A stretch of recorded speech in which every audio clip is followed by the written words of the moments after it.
Good morning guys. So meron akong i-alok na unit sa inyo. Actually ito hindi ko binebenta.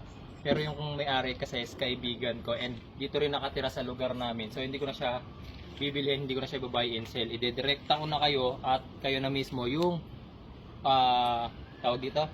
Idedirekta ko mausap sa may-ari. Okay? So parang ipinapapost niya lang sa akin, nagpapatulong lang para mabenta tong kanilang Toyota Innova 2018 model. Unahin na natin coding Friday.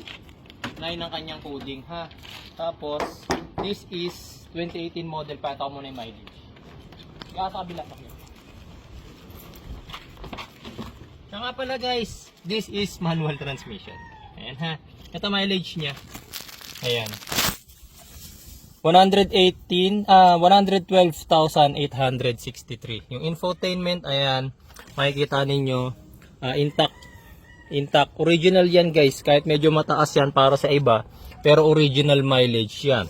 Makikita nyo yung upuan, oh, halos wala pang butas, 'di ba? Ayan, alaga. Tapos, dito naman, kahit makita nyo yung mga switches, hindi yan nag-fade. So, tapos, ito, syempre, 7-seaters.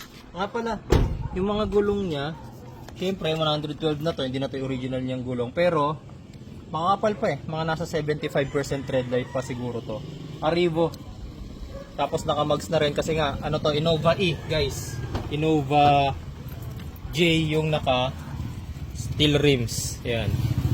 So, makikita nyo, ay tanggalin nyo yung seat cover, maayos yung mga upuan yan. Yan. 7-seater syempre. Yung mga garnish, medyo ano na. Actually garnish lang naman to, pwede nyo papalitan, accessories lang naman. Tapos, ang mga nakita ko lang sa kanyang issue, may mga minor hairline scratches. Saan ba yun? Dito lang. Ito.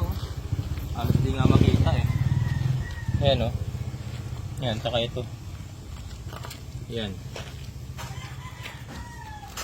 Ayan, mga garnish, palitin.